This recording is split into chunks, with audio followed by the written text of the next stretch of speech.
Hi, I'm Georgie Dickens, host of Stratospheric Leaders, the podcast where I get to have inspired conversations with extraordinary leaders from across capital markets. Join me to hear their game-changing strategies, the personal stories and powerful sound bites behind their stratospheric success.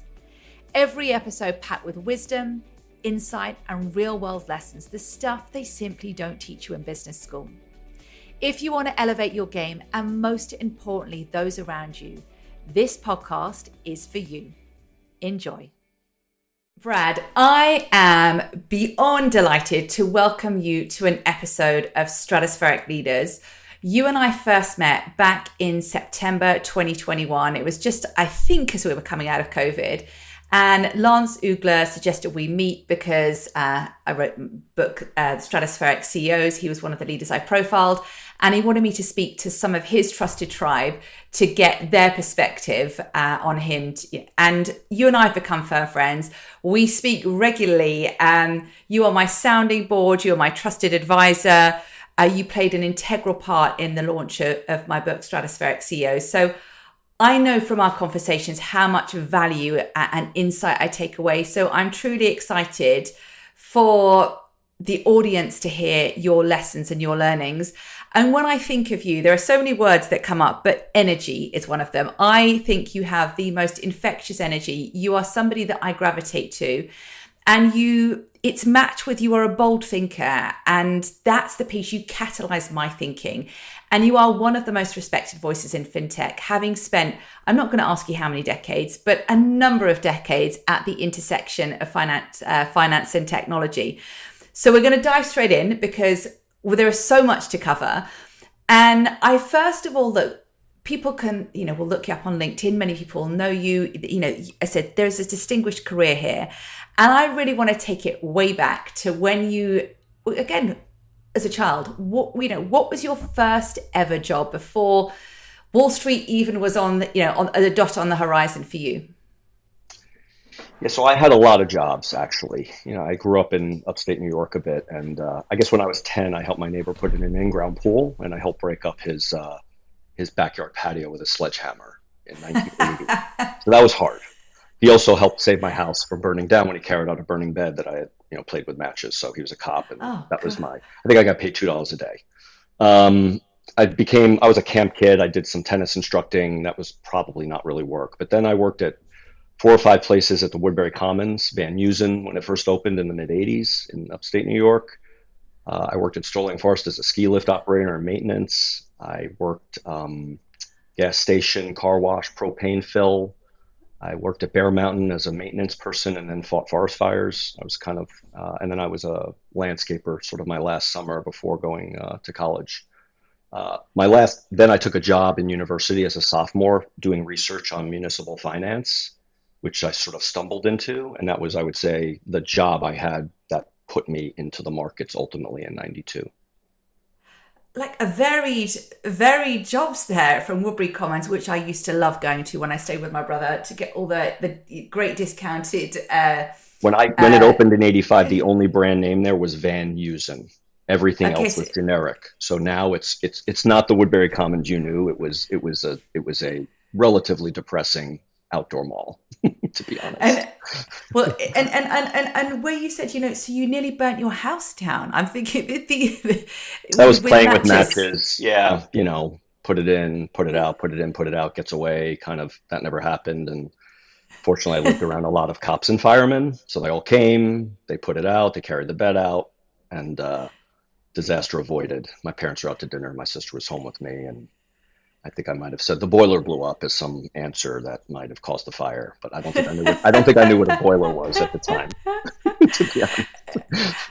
And you know what? We are going to come to this later in our conversation, but it's who you surround yourself with matters, and it sounds like even in your childhood, you surrounded yourself with good people. Well, just to say on that, because I don't mean to interrupt. I grew up with an interesting crowd.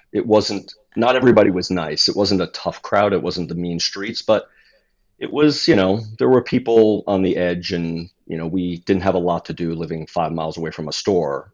We rode our bikes, we went into the woods, and, there were some nutty guys I grew up with a bit. I was always on the edge of that, to be honest, never in it, but it certainly gave me perspective and maybe toughened up slightly, Yeah. slightly. Well, the world's a tough place, so I think that's probably was probably a good learning edge in those formative years. Absolutely. And what really struck me is there, and you and I have spoken about this before. Hard work is a minimum, and I really hear that coming through from the jobs you had growing up. And what did you dream of becoming before finance and technology beckoned? I think at a young age, maybe, what does a 7-year-old Brad dream of? I dreamed of being taller and maybe having not a bowl haircut, like really very, I didn't need Dorothy Hamill's haircut, whatever, if you know that figure skater. Um, but, it was just, I just wanted to be in with things, and I liked to be in the mix, and it didn't matter if it was baseball or anything, right? Alone time was great. I'm quite good at being alone, but I just wanted to be with people, I guess. And it wasn't like my dad was in finance. I thought I'd be an accountant. That was kind of the path I went to SUNY Albany, which was mentoring CPAs at the Big Six for years. And I kind of went into being an accountant. I realized there's a bit of art there. And then I Mm. stumbled into bonds and munis as research. And I'm like, there's a bit more math than sort of discounted cash flow curves and financing hospitals and bridges. And so that was you know, I was going to be a sort of a business person, is my guess. Most of my friends were sort of going different directions, maybe cop, fireman, maybe go to college. Some, then I had a few that would become an eye doctor, et cetera. So it was more generic: be lawyer, be eye doctor, be accountant. And I was going to be an accountant because my dad was a controller and a credit manager in, the meat business. And I'm curious about growing up. So the pathway could have been accountant. You ended up, and you said, in the muni space. When you look back on your childhood, what's a piece of advice somebody gave you that's, I suppose, that stayed with you, and and who was it who gave you that advice? Um, it's probably relax. I'm not. I have energy. That's a known thing. I'm not sure where it comes from or why. It's fine. It's just something that I have, and it's like all forms of energy. They could be used in different directions at different times and to different degrees of success. Or if you think of the word nuclear energy, um, that has two sides to it in terms of its power. Mm. So I think that is something I've always had. I was a small kid. I was shorter than my bubby and my mother at my bar mitzvah, and they were not tall. I was 4 feet 8 inches at my bar mitzvah. I wrestled in the 78-pound weight class in 8th grade and 7th grade. I had forfeits half the time because they didn't have humans that were that small. So, but I grew up, playing basketball and football and baseball and killed a guy and whatever these games are. And it was just all of that. So it's like but at the same time, it's like that made me something that could probably go into that world a bit, but I need to relax. Mm. And out of interest, is that a piece of advice that you still have to remind yourself of today? Because the world's moving faster than ever before. I feel like relax is a message we could all really benefit from Mm. reminding ourselves of. I think we've spoken before. So yes. I definitely need, it's super active out there. There's lots going on in the world. I mean, just turn on the television every hour and there's something new and fascinating.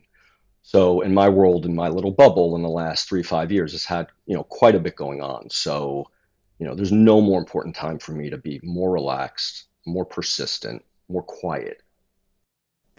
And you referenced there, some of the kind of changes, or just the current backdrop.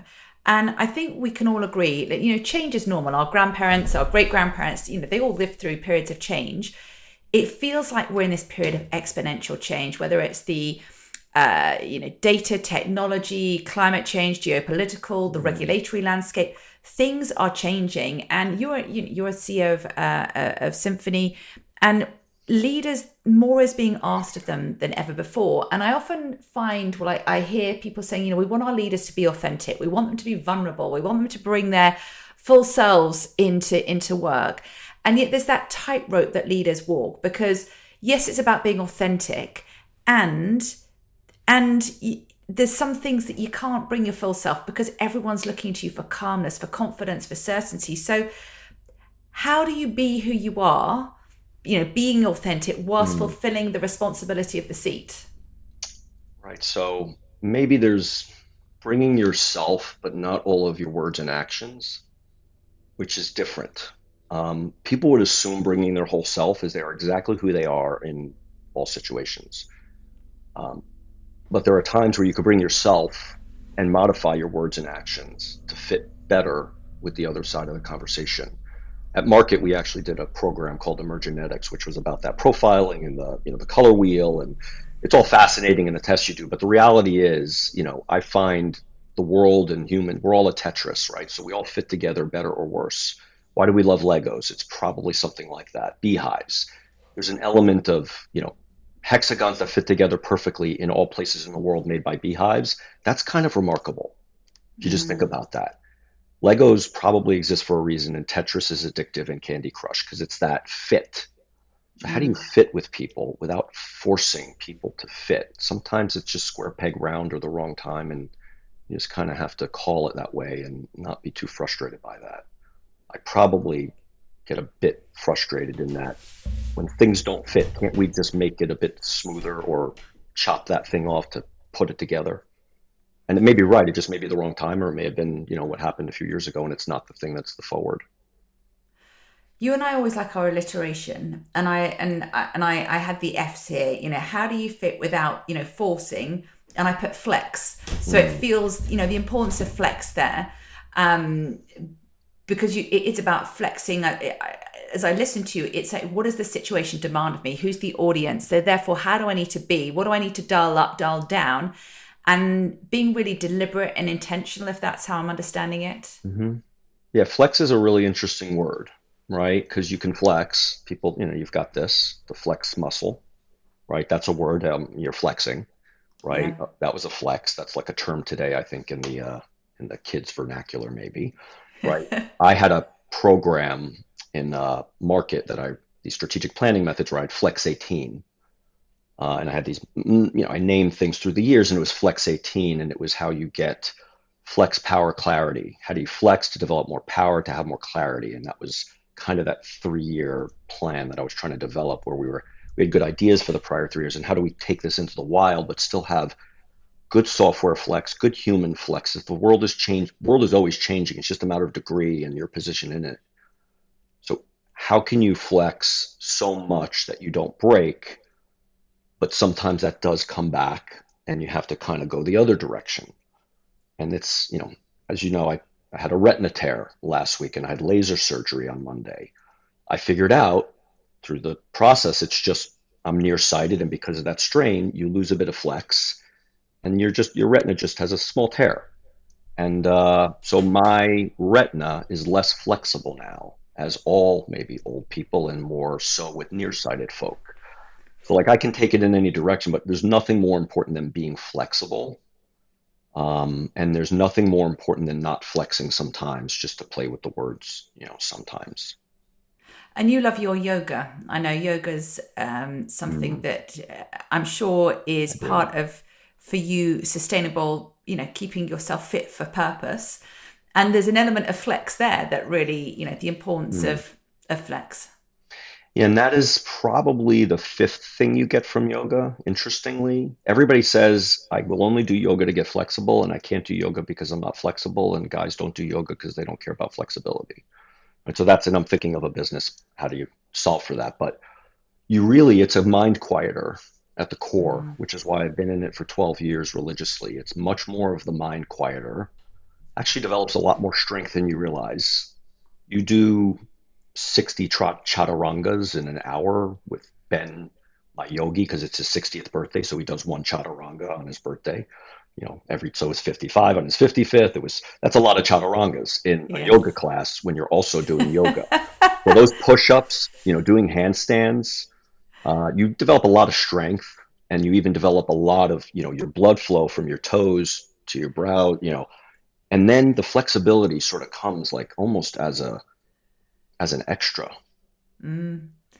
It's and I think the mind quieter you mentioned, like we all need a space for the mind, mind to be quiet. And I've got my snow globe here. I often use my snow globe because I talk about in the midst like of a snowstorm, you can't see clearly. And I talk about the snow globe where if every snowflake represents a conversation, a meeting, an item on your to-do list, just an ask of you, like when it's shaken up, it's very difficult to see with that clarity, with purpose, where, once you let this snow settle, you can see the path forward. And I think it's the same. We all need those mind quieters, and it will look differently for everyone. But Yeah, I'll alliterate with you. Finding focus through the fog, and finding friends through the fog, right? And how do you just reach out knowing there's the touch there that you just can't see, but somebody's kind of pulling you through that light, just to be super, goofy, I guess. But it is that, and there's so much fog out there. I mean, there's fog between on-premise technology and the cloud. Technologists call that the fog, the place between your building and the cloud you're trying to build to. And most things break in the fog, right? When you're in yoga, you don't hurt yourself in a position, you tend to hurt yourself moving between positions. Yeah. It reminds me, actually, just listening to you there. So one of our mutual friends, Doug Sifu, he's recently had a hip replacement. And he spoke to the fact, I said, what do you wish your younger self had known? What would you tell yourself? He goes, I wish I'd done my hip flexors. Because at the time, he's like, I haven't got time. And actually, his older self would have said, you know what, you make time to be flexible. Right. Well, I just send him a nice congrats on his second Stanley Cup victory, which is kind of amazing that I even know. I know, that's incredible. That. But now I have to also send him I need to get you into yoga because you would not have had that hip replacement. Maybe. Some people would argue you would have had it sooner because yoga can hurt you if you go to, overextend. Women, I would say, tend to over open and overextend. Men tend to crumble in on themselves because they work their arms and their legs. Their belly gets big. So you see old man walking down the street, they're crumpled. Women are very upright, but they sort of get a bit more. They're a bit more open and then brittle, where men are strong, but they kind of cave in. And you could see an 80-year-old man and woman walking together, 60, and they literally look like the shape that you did your abs when you were 18 and you never thought about your core forever.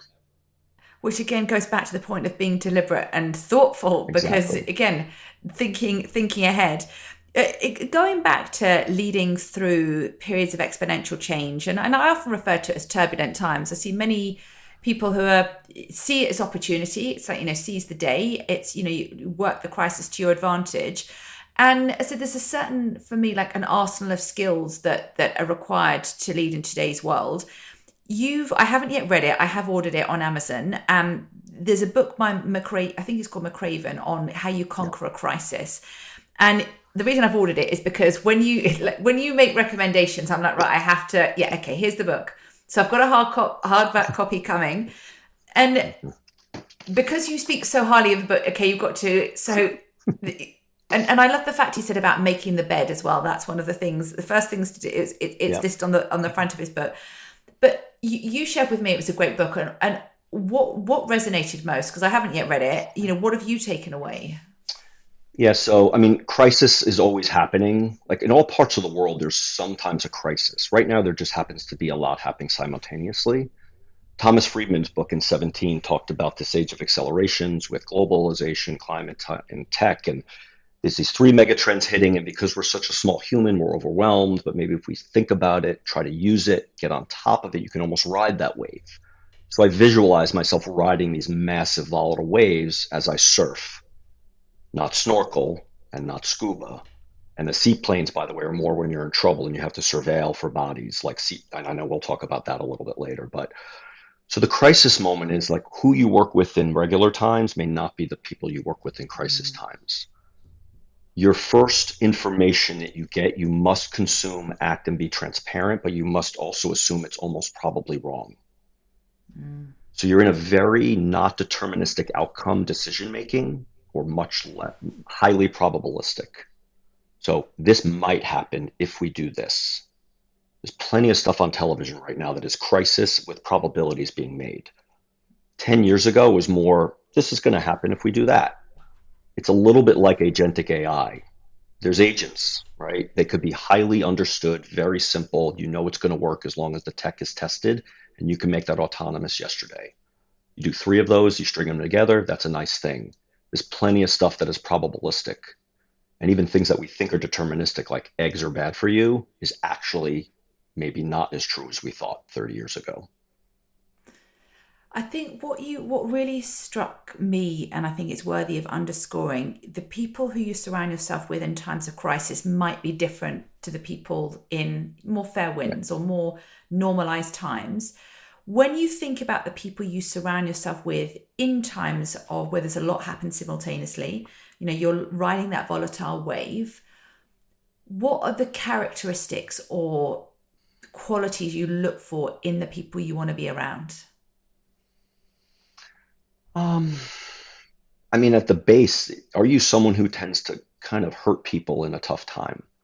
Right. And I have this formula about, there's good times and bad times. You build trust in bad times because that's when things really matter, like in the foxhole. You can have lots of good things happen. If you kind of screw someone at that moment, it's over. So it's just that element of, and it's a little bit like just over time you go through life and you have experiences and you sort of just know where that trust lies truly. And those are the people you want to be with in crisis times. I have my rabbis, my people, my 20 people on the planet. You're in my bubble. I speak to you often. I've got lots of stuff going on in my life. And it is, I would say, I would take an even more sort of strident view that the team you work with in crisis is absolutely not going to be the team in total that you would work with in a normal environment, a BAU. It's not that everybody changes, but you almost always have to assume if we're in a crisis mode, something needs to change. Because it's just Yeah. it would be too odd to say, that Toyota Camry driving me to work is just fine when there's 4 feet of water. It actually isn't. You kind of need a Ford F-350 diesel pickup truck, which I bought in '09 because I was concerned about things and I wanted to make sure I had options in all situations. That was a stupid thing maybe, but it was fun. I wanted a pickup truck in my life because why wouldn't I? I had Matchbox cars, Tonka toys. So that was I'm thinking, how could I be more prepared about 2009 about things that might be coming, having been through '08, having been through '01, having been through '87 crash personally I got interested in the markets, by the way, because my dad was trading stocks like everybody and it didn't go as well in '87. So like these moments of crisis that you learn from, Michael Jordan learns from all of his missed shots. Every professional person I've ever heard, Lance, all these folks say, I learn more from my mistakes in crisis times than anything. And Hmm. that's just, fortunately, I've had enough of that where I just know sort of who you're supposed to be with at the right times in the right place. Maybe.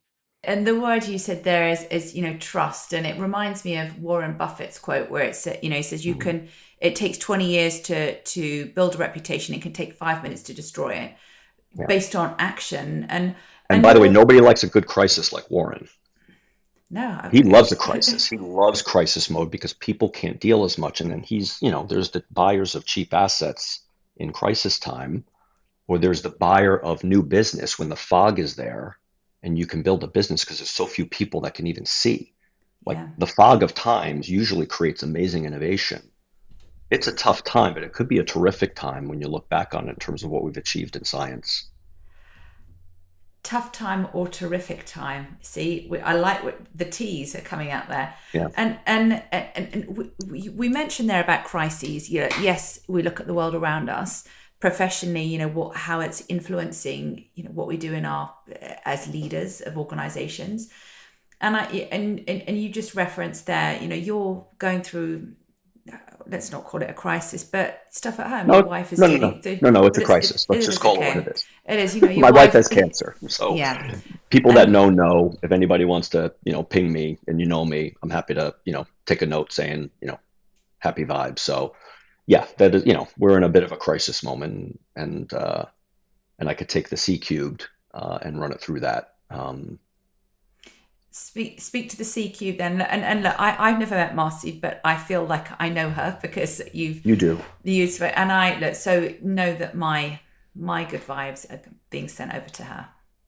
So we have our S cubed, and I'm sure we'll talk about that a bit. But C cubed came out in the last year, sort of for me, which is contain, converge, and collaborate. It was actually written. Shani Bazar picked it up in an article she wrote about, how do you contain risk, converge technologies, and collaborate more to get to the sort of, quantum future, whatever that means. So there's an element of contain, converge, collab there. If I think about what we're dealing with my wife and cancer, the whole goal is to contain it. And then you take all these things that are going on and you converge them together. This is a blood cancer, it's a stem cell harvest, it's a kill of a system, it's a full refresh, it's a reset of your whole biology. Vaccines coming, like it's amazing what I saw. By the way, this is not amazing, just to put the wrong word on that this point. But when I saw how the centrifuge worked, and centrifuges are being talked about today, I started following CERN on Instagram because centrifuges are on my mind. Because when you spin your blood and you can separate the plasma from the stems and collect those precious stem cells, that's like a real technology that's only around for 10 or 20 years now. And that's amazing because that's, for me, that containment we did for the last 6 months and that convergence of technologies in the last 3 that I saw physically hit and actually saving life of wife, it's breathtaking. And I know all these technologies are going to span across all of these things, including our little, finance chat, voice telephone world. Not in the biggest way, oh my God, but like these things are all horizontal things. AI is one layer of that, but there's so much more that's coming fast. Well, But it's all good. And by the way, community people, I get so many notes saying good vibes every time you come to me. That's your first, and it's all good. By the way, it's going really well, and the process and the science is working. And within a year or two, I think we're really in the rearview mirror. and I.e. it's Sal Narrow. Yeah, I was going to say that reminds me. I remember Sal's a mutual friend of both of us, Sal Narrow, and I remember him speaking to in terms of not just crisis, but in life in general. There's a reason he said that the rear view mirror is much smaller than the windshield. Always be looking to the wind. Most of your attention the windshield. Is that something you subscribe to as well? Well, just to reflect on Sal a bit, who is truly one of my favorite humans on planet, he's a really unique guy. And I've seen his evolution as a human over many years, in a good way. He's just amazing. 2005, 6, we were all together, looming into a financial crisis. We were at dinners and he was animated in a good way. Like, we really have to solve some of this. And I saw him, in that moment. That's not rear view mirror. That wasn't forward. That was the present moment. We were all, in a dinner looking at like the markets and the volatility and comp firms not getting done and credit default swaps in '05 and 6, basic stuff that we did get on top of. But, now I look back today, the rear view mirror is anxiety inducing. That's like a scientific psychological fact. I think I've read that. Sorry, it's depressing. Back is depressing. Forward is anxiety. Right, which is why presence is actually super important, because the only moment that actually exists is now. You could project, but that day may not even come. And you could look back, but that day is not even here. And I would argue, and not to use this word for myself, but if you take that data, you learn and you roll it forward, that's maybe wisdom. And I think where you said that just really, hit a nerve in terms of the importance of it. We only have the present moment. We can plan for the future, but you don't want to live in the future. I think it's recognizing what is the unmet future and what do I need to do to move myself to that space. We talk about Lance, or Henry Fernandez. They can, they spoke about. Well, I interpreted it as being able to see the unmet future, but it's then bringing that back to, okay, so what do we need to be thinking about now, present moment? Mm-hmm. Yeah. 10-3-1-92. Speak to that, because I love you're a framework person. Speak to, because that, I am. In our first conversation you mentioned that, and I remember busy scribing to be like, this is such a good framework. So, as you know, I have this book and I've been writing in them for now 11, 12 years. So in 2015, I'd left Goldman in 11, 12. I'd been at market for 3 years, and I thought, okay, what does 10 years out look like? What does 2025 literally look like? A 10-year dream. But it's a dream because it's a dream. It can only be a dream state. It's too far to run a business. It's too far to talk to most people. It's just too far out, unless you're like with maybe your family and you're thinking, where could we be living? And like, that's fun. But businesses mostly can't run close to that marker.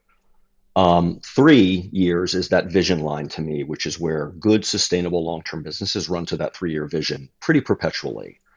One is that 1-year plan you have to have. It's called the budget, right? 90 days is that mark every quarter that you measure your result, and then the 2-week sprint. So 10-3-1-92, 10-year dream, 3-year vision, 1 year to plan, 90 days to focus and measure, and 2-week sprints.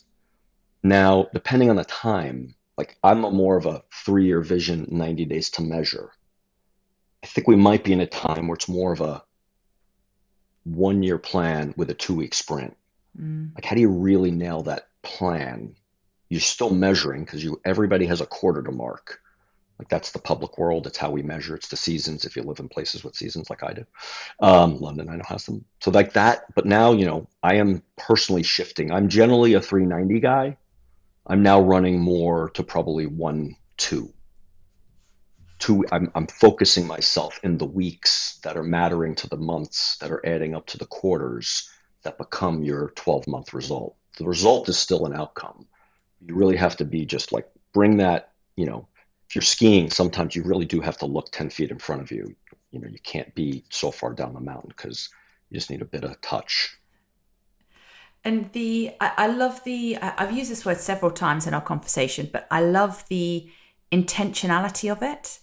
I love the structure of it because it feels that just gives it. I feel like it's like building a house. You've got foundations, you've got there's a plan. It's like all of those components are equally as important to make that dream a reality. I mean, it's exactly the way I think about it. I grew up as a muni power banker in the 90s, right? I was getting deals done to build power plants. I got really interested in power. I understood cogeneration facilities and hydro and nuclear and geothermal. And I'm like, wow. And, energy is great, as we talked about. But, if you have energy without a framework, that's like, where is your power? Where's your containment?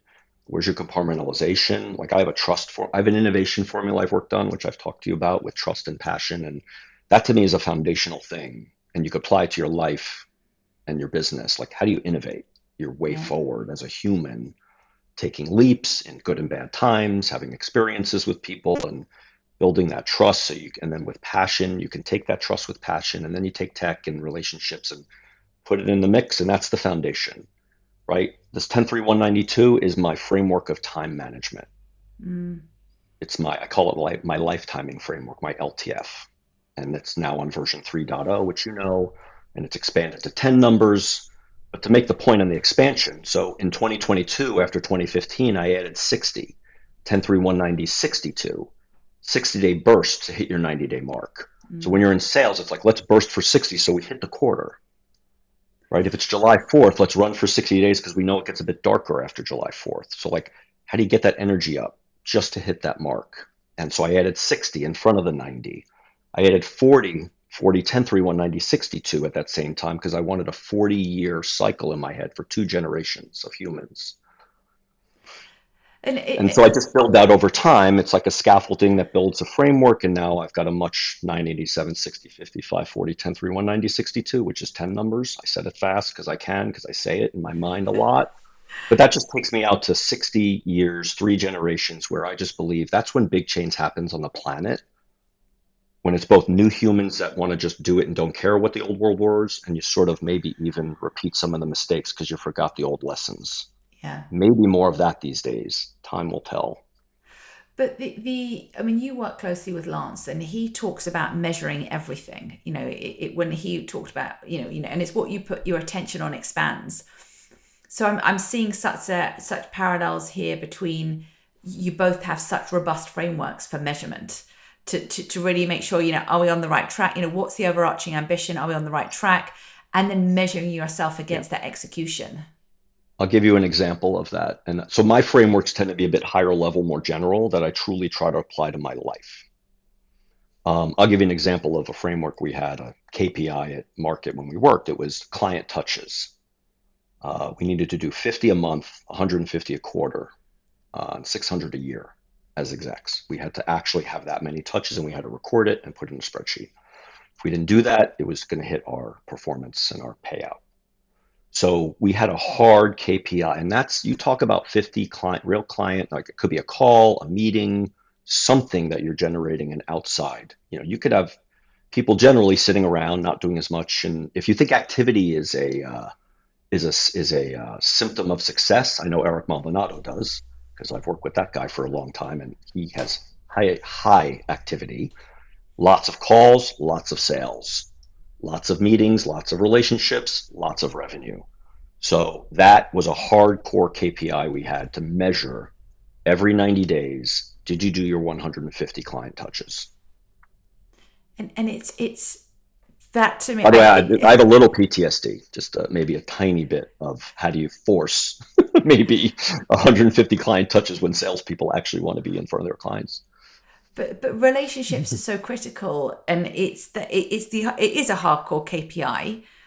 It is, and I'm sure the benefits of that were paid back in multiples in terms and the genius of that KPI, by the way, it's an input output, right? Everybody would say my KPI is my EBITDA, my revenue, my sales, my growth, it's actually activity with purpose and good timing. And maybe timing is the hardest element to nail. As we talked, it's the hardest resource to preserve because you physically can't. So let's speak to that then. If time is the hardest, one of the hardest resources to preserve, how do you manage yours? Well, my calendar, specifically, I have 8 color categories. Like I know I do about 800 hours a year physically flying in the air. I know there's 8,500 hours in a year. I know 3,000 of those hours are not really travel time because it's summer or holiday. So there's 5,500 hours in a year. I'm flying 800 of them. Not 800 over 5,500. That's a lot of time physically in the air. That said, the beauty as a I multitask a bit. So if I'm on a plane to Tokyo for 14 hours, I'm doing 4 hours of work. I might have seen 3 movies that I then write in the book. I watch a movie, I quote, I then hit you on WhatsApp. Yeah. So like even that 14 hours of time coming back from Tokyo, here's the beauty of the Tokyo flight. 14 hours, you take off at 3 p.m. on Friday, you watch 3 movies, you do 3 hours of work summaries of the cool meetings you had, you land at the same time in New York. It's for me, it's so mind-bending. I get confused by time easily because it is confusing, I think, and I think we're starting to understand maybe elements of how this thing works over the span of a universe. Marcy would not like this frame because I'm playing a fake scientist right now. But like that is like amazing to me. And when I started to go more to Asia and back, I'm like, wow. And if you live on Mars and you go around the sun, how old are you? Like what's a year? It's not the same time. Time is a measurement from a fixed position on a place we know, which is Earth. And then we could do degrees over a curved surface with a straight line making a triangle. Like these are like mathematical, geometrical truisms that we know. How does that relate to me flying from Tokyo and getting 5 things done, but actually landing at the same time? And because I don't need a lot of sleep, I didn't sleep a lot on the plane because it's day, because I'm flying. I land at 3 p.m. on Friday and hang out at my house, go out that night, wake up Saturday morning, same time. And it's literally like I got 367 days that year.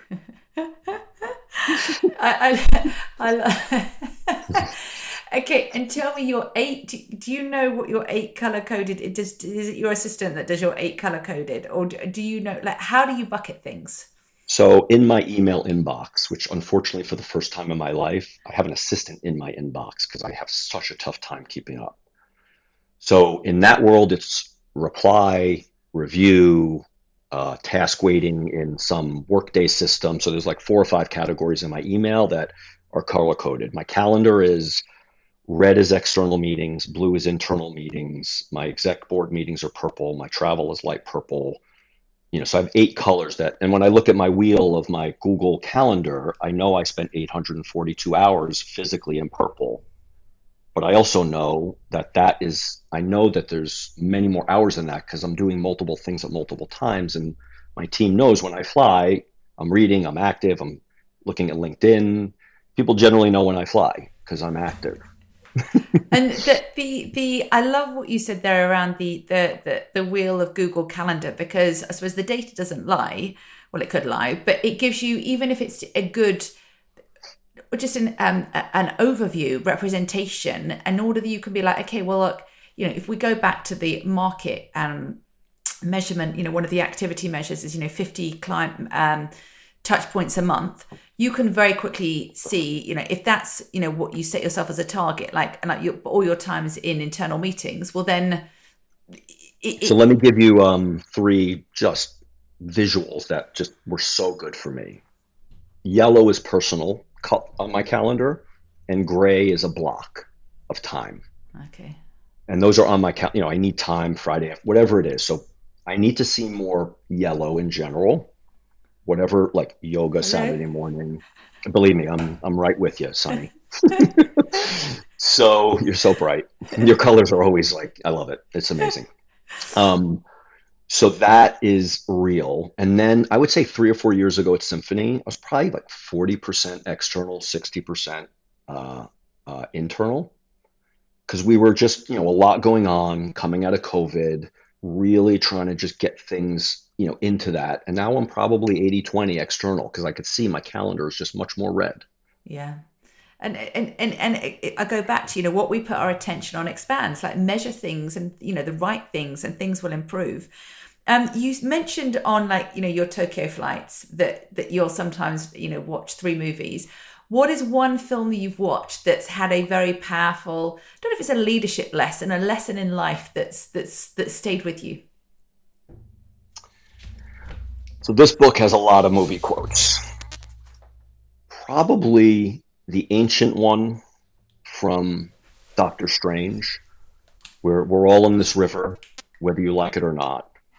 That current exists, whether you like it or not. There's energy in that current, whether you like it or not. If you fight that, you're probably going to sink pretty quickly. But if you allow that river to become part of you, or you somehow relax a bit, you're in it. So we're all in that sort of river. You're never on the side.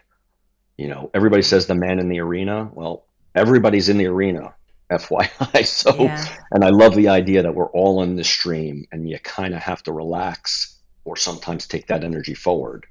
So that's a really important quote. And I love the whole Doctor Strange kind of the whole idea of it. That's probably my favorite of all of those movies generally. But then I would say Fury. I think it was Fury. Ideas are peaceful, history is violent, which sounds horrible. But I'd like more data that says that's less true. We all have, most of us people that are pretty good. I think we're good. We don't like people to be feeling bad physically anyway. Like, that's a peaceful idea. But even us peaceful folks can sometimes, be a bit, more aggressive, right? So ideas are generally quite peaceful. Not all ideas. I hear a lot of ideas that are not peaceful, but let's assume but history has a lot more to it than that track. And that's just a very kind of yin yang, be careful what you wish for, or cycles, kind of repeat type stuff. And I love what you said, the Doctor Strange one, because if I think of the river, the stream you mentioned, I think of a river as having lots of different tributaries. And sometimes when we're trying to go against the current, or we're going too fast, we don't always see the tributaries. So there's something there for me about that, going with flow, and it's the kind of the hurry up and slow down. It's the slowing down so you can see, and you're not missing some potential amazing opportunities or serendipitous, these meaningful collisions. And we had a riff the other day on that, move fast, break things versus move slow with intention. And maybe that's the balance of moving slow with intention allows you to also have presence at the same time. Yeah. If you're moving, you're arguably not present. But if you move with intention and slow, maybe you actually are present and moving at the same time. So I think that's really important. Have you ever gone tubing down a river? I'm definitely assuming the answer is no, given. No. Okay. So in America, there are times where you're in a river tubing with people. Like, you're all in these tubes and you're just linked together and you're just wandering down a river and you're in some place. It could be in the South. It could be anywhere in America. There's lots of places. There are river parks where you go to rides, right? So, but sometimes, like, you're with your kids and like they're floating off over there, and it's like, yes, and it's that fog point where you have to find your way through it, but then there's that people around you that you know your daughter's like floating off and she's just going to get caught in those sticks, or it's a real ugly area. There's actually like a little animal on the edge there. Like, so you kind of, you're in that river and you just nudge. And it's like, I think about that a lot, like those growing up. And again, like I'm not in a, there are places in America where they literally do this like every week. They go river tubing and just hang out with beers on floats and tube away. Oh, okay. I see that in Boca, Florida, in the Boca Lake, which is a totally different version of that. Just people hanging out in boats, with drinks basically on tubes. So that's like, that's that river, how you kind of loop that all around. I bring back a little of my childhood, and, I'm sure you have versions of that in places that you've grown up in life. Well, I'm not sure that I do, but I feel like I want to go tubing. And Have you been skiing? Skiing, right? You got your yes. family, it's a river.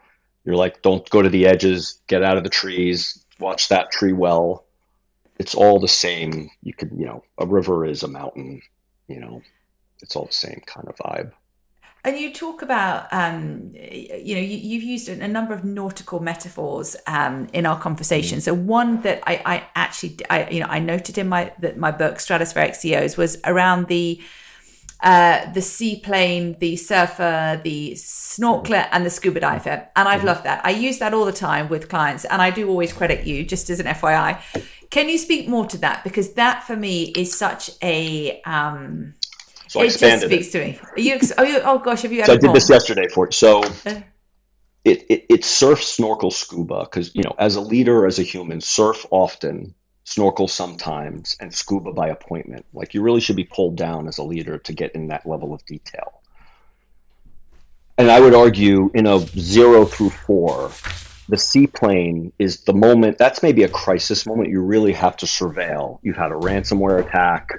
Somebody's lost at sea, you're trying to figure out like a riptider, right? So seaplanes, you don't want to, I would argue seaplanes are survival only. Yeah. You're probably operating too high as a leader. Surfing, you're right on the surface of the firm or your life, and you're really riding those waves. And that's a little bit like that Thomas Friedman book. So I like that whole, snorkeling, sometimes you dip in, you kind of see what's going on, it's fun.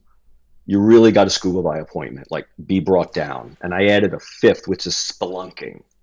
Never go into the cave. They're terrifying. There's bats, and there's probably no good that could go that deep. Maybe unless you have a ransomware attack. So, seaplane, surf, snorkel, scuba, never splunk. Splunking. Focus. Yeah, so I have to land on a prime number, as you know. So I got there by the 5 S's, but it's an S cubed because it's the 3 in the middle you want to laser in on. 0 is seaplane, 4 is splunk, which is not a prime, which is why you exit out. I love the visual, and it really speaks to me. And sometimes, you might be in survival mode as an organization, so you do need to be that seaplane. I suppose, when COVID hit or 9/11 financial crisis, there is the zooming out at that high altitude, but then it's the zooming in. And out of interest, is it something intuitively when to go seaplane to surfer to snorkeler to scuba dive? Is it intuition, or how do you recognize where you need to move between? Maybe data, which is instinct. Yeah, experience. It comes from experience, and you probably don't know it all the time. It's just something you kind of wander into a little bit. And I am going to have a battery problem in 2 seconds, which is super insane just because I moved, so I didn't have my charge. No worries. I just want to... No, I'm 29%. Never know. Should be okay. And when we talk about instinct and data, it made me think about failure. You and I have talked about failure before. And when it comes to innovation, failure is often part of the journey. And you shared with me, and I love the way you described this. You said failure is a feature, not a bug, and success is not final, and failure is not fatal. Can you speak to that? And you mentioned it, Lance, and they all remember every one of their failures. It won't necessarily recall all their successes, but failure is a feature, not a bug. Speak to that. So this one, I'm going to wander a little bit with Ray Kurzweil. And I learned a lot just in the last year. So there's this part of your brain that is deep and instinctual, and you do not think about what you do. It happens. It's like a breath. You're not thinking about it. And there's things that you actually physically do, like, fight or flight. like they're really wired into your brain that way. And we as humans have that from way back. Over time, I guess, our neocortex has developed more. And because of our opposable thumb versus primate, we have been able to both think of things and build them. And the building of them and the thinking of them has circulated and grown that neocortex to a tremendous size, to the point that our brain shape has changed, our skull has changed, so the physical brain has changed, the skull has changed. So if I think of how we are wired as humans now, given that neocortex is so dominant and we have so many X triggers and Facebook triggers, and right, there's so many things hitting that conscious, there is a very subconscious instinctual thing. And you're probably seeing some of those things play out. Like people are in fight or flight and their instinct is to say, do this. And can't we just think a little bit more about that as like a human who might have evolved just slightly? And that's like a real, like the science, he wrote a book in 12 on the mind. This is 24. He wrote the original of this in 07. And he believes we're going to really take biology and tech, merge it to the point where 500-year-old people easy are going to come in the next 5 to 10.